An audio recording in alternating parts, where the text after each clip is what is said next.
পবিত্র হজের মূল আনুষ্ঠানিকতা শুরু। লাব্বাইক আল্লাহুম্মা লাব্বাইক ধ্বনিতে মুখর মক্কা, মিনায় জিকিরে মশগুল মুসল্লিরা। ইরানের সঙ্গে আলোচনায় তাড়াহুড়ো চান না ট্রাম্প, শক্তিশালী চুক্তির ইঙ্গিত রুবিওর। হরমুজে আইনি অধিকার থাকার দাবি তেহরানের। এবং যুক্তরাষ্ট্র ইরান চুক্তির আশায় তেলের দামে বড় পতন, ব্রেন্ট ক্রুডের দাম কমল 6%, ইতিবাচক প্রভাব এশিয়ার শেয়ার বাজারেও।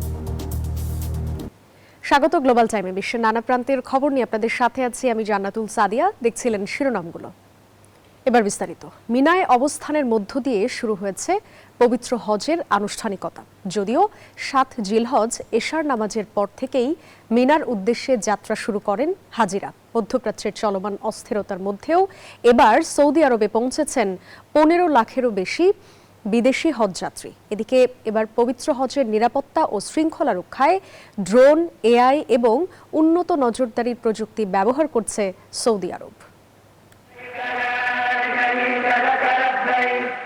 লাব্বাইক আল্লাহুম্মা লাব্বাইক ধ্বনিতে এখন মুখরিত পুরো মক্কা নগরী। মিনায় অবস্থানের মধ্য দিয়ে হজের মূল আনুষ্ঠানিকতা শুরু। 8 জিলহজ জোহর থেকে 9 জিলহজ ফজর পর্যন্ত মোট 5 ওয়াক্ত নামাজ মিনায় আদায় করা সুন্নত। 9 জিলহজ সকালে আরাফাতের ময়দানের উদ্দেশ্যে রওনা হবেন হাজিরা। সেখানেই অনুষ্ঠিত হবে হজের সবচেয়ে গুরুত্বপূর্ণ অংশ, আরাফাতের খুতবা। এবছর খুতবা প্রদান করবেন মসজিদুল হারামের ইমাম ও খতিব শায়খ আলী আল হুদাইফি। খুতবার পর হাজিরা একসঙ্গে জোহর ও আসরের নামাজ আদায় করবেন। এরপর মুজদালিফায় রাত্রিযাপন শেষে 10 জিলহজ হাজিরা জামারায় শয়তানকে পাথর নিক্ষেপ করবেন। পরে আল্লাহর সন্তুষ্টির উদ্দেশ্যে পশু কোরবানি করবেন তারা। এদিকে তীব্র গরমে হাজিদের জন্য বাড়তি সতর্কতা জারি করা হয়েছে। এছাড়া এবার পবিত্র হজের নিরাপত্তা ও শৃঙ্খলা রক্ষায় ড্রোন, এআই এবং উন্নত নজরদারি প্রযুক্তি ব্যবহার করছে সৌদি সরকার। আফরিন মৌ, নিউজ 24। ইরানের সঙ্গে চুক্তি নিয়ে প্রতিনিধিদের তাড়াহুড়ো না করার নির্দেশ দিয়েছেন মার্কিন প্রেসিডেন্ট ডোনাল্ড ট্রাম্প। সেই সঙ্গে চুক্তি না হওয়া পর্যন্ত হরমুজ প্রণালীকে অবরোধ অব্যাহত রাখার কথাও জানান তিনি। এদিকে ইরানের সঙ্গে বাস্তবসম্মত চুক্তির আশায় যুক্তরাষ্ট্র বলে মন্তব্য করেছেন মার্কিন পররাষ্ট্রমন্ত্রী মার্কো রুবিও। অন্যদিকে ইরানের হরমুজ প্রণালী পরিচালনার আইনি অধিকার রয়েছে বলে মন্তব্য করেন সর্বোচ্চ নেতার উপদেষ্টা জেনারেল মোহসেন রেজাই। মতের অমিল আর কূটনৈতিক জটিলতায় অনিশ্চয়তায় ইরান যুক্তরাষ্ট্র চুক্তি। এর মধ্যে সামাজিক যোগাযোগ মাধ্যম ট্রুথ সোশ্যালে দেয়া এক পোস্টে প্রতিনিধিদের ইরানের সঙ্গে কোনো চুক্তিতে তাড়াহুড়ো না করার নির্দেশ দিয়েছেন মার্কিন প্রেসিডেন্ট ডোনাল্ড ট্রাম্প। সেই সঙ্গে চুক্তি না হওয়া পর্যন্ত হরমুজ প্রণালীতে অবরোধ অব্যাহত রাখার কথাও জানান তিনি। তবে এখনও ইরানের সঙ্গে বাস্তবসম্মত একটি চুক্তির আশা ছাড়েনি যুক্তরাষ্ট্র, এমন মন্তব্য করেন মার্কিন পররাষ্ট্রমন্ত্রী মার্কো রুবিও। আলোচনার টেবিলে একটি শক্ত প্রস্তাব রয়েছে। এই চুক্তি বাস্তবায়িত হবে বলে আশাবাদী আমরা।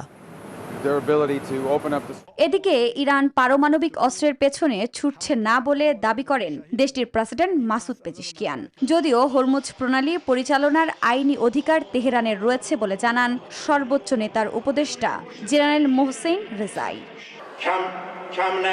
উভয় পক্ষকেই সময় নিয়ে চুক্তি সঠিকভাবে করতে হবে, কোনো ভুল করা চলবে না। অন্যদিকে ইরানের সঙ্গে চূড়ান্ত চুক্তির ক্ষেত্রে অবশ্যই দেশটির পারমাণবিক হুমকি দূর করতে হবে বলে দাবি করেন ইসরায়েলের প্রধানমন্ত্রী। এ বিষয়ে ট্রাম্পও তার সঙ্গে একমত বলে দাবি করেন বেনিয়ামিন নেতানিয়াহু। আফরিন মৌ, নিউজ 24। যুক্তরাষ্ট্র ও ইরানের মধ্যে সম্ভাব্য শান্তি চুক্তির আভাসে স্বস্তি ফিরতে শুরু করেছে বিশ্ব অর্থনীতিতে। আজ আন্তর্জাতিক বাজারে লেনদেনের শুরুতেই জ্বালানি তেলের দামে বড় ধরনের পতন দেখা গেছে। ব্রেন্ট ক্রুডের দাম প্রায় 6% কমেছে। এর সরাসরি ইতিবাচক প্রভাব পড়েছে এশিয়ার শেয়ার বাজারেও। জ্বালানি নির্ভর দেশগুলো ঝুঁকি থেকে বেরিয়ে আসায় জাপানের শেয়ার সূচক সর্বোচ্চ অবস্থানে পৌঁছে গড়েছে নতুন রেকর্ড। মধ্যপ্রাচ্যে দীর্ঘমেয়াদী সংঘাত অবসানের সম্ভাবনায় জ্বালানির বাজারে এসেছে বড় পরিবর্তন। লেনদেনের শুরুতেই তেলের বেঞ্চমার্ক ব্রেন্ট ক্রুডের দাম কমেছে প্রায় 5.5%। পাশাপাশি যুক্তরাষ্ট্রের অপরিশোধিত তেলের দামও উল্লেখযোগ্য হারে কমে $90 নেমেছে। তেলের দাম কমার এই সুফল সবচেয়ে বেশি উপভোগ করছে এশিয়ার দেশগুলো। মধ্যপ্রাচ্যের জ্বালানির উপর নির্ভরশীল জাপান ও দক্ষিণ কোরিয়ার অর্থনীতিতে স্বস্তি ফিরেছে। এর প্রভাবে জাপানের প্রধান শেয়ার সূচক নিক্কেই 225 প্রথমবারের মতো অতিক্রম করেছে 65,000 পয়েন্ট। বাজারে আপাতত স্বস্তি ফিরলেও দাম এখনও আগের তুলনায় অনেকটাই বেশি। যুদ্ধ শুরুর আগে ব্রেন্ট ক্রুড যেখানে $70 আশপাশে ছিল, তা এখনও 90-এর উপরে, তাই পুরোপুরি আশঙ্কামুক্ত হওয়ার সুযোগ নেই।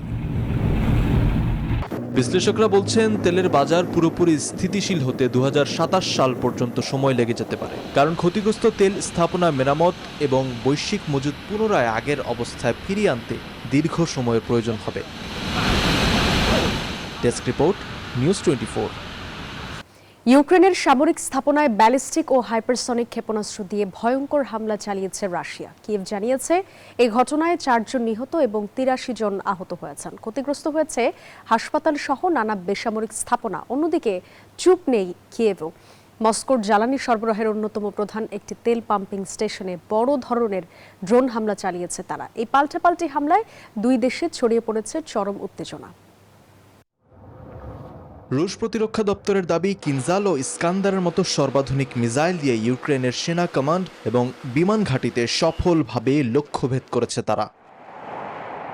তবে ইউক্রেন কর্তৃপক্ষের অভিযোগ, এই হামলায় আবাসিক ভবন থেকে শুরু করে হাসপাতাল এবং শিক্ষা প্রতিষ্ঠানের ব্যাপক ক্ষতি হয়েছে। এর তীব্র প্রতিবাদ জানিয়ে আন্তর্জাতিক মহলের হস্তক্ষেপ চেয়েছে কিয়েভ।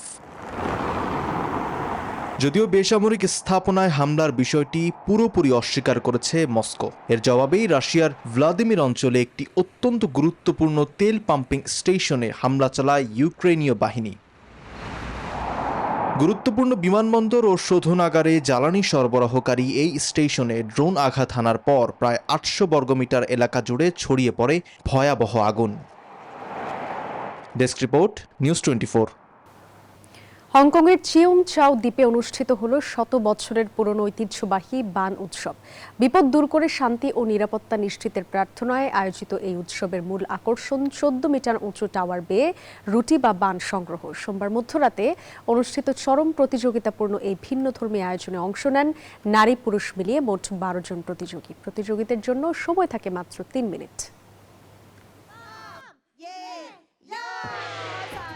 শতাব্দী প্রাচীন এই ভিন্নধর্মী উৎসবের আসর হংকংয়ের চিউংচাও দ্বীপে। মধ্যরাতে 14 মিটার উঁচু টাওয়ার বেয়ে শুরু হয় প্রতিযোগীদের শ্বাসরুদ্ধকর লড়াই। উপরের দিকের বানের পয়েন্ট বেশি, যা পরিবারের সৌভাগ্য আনে বলে বিশ্বাস স্থানীয়দের। এবার 9 জন পুরুষ ও 3 জন নারী অংশ নেন। নারী বিভাগের বিজয়ী হলেন জ্যানেট কুং।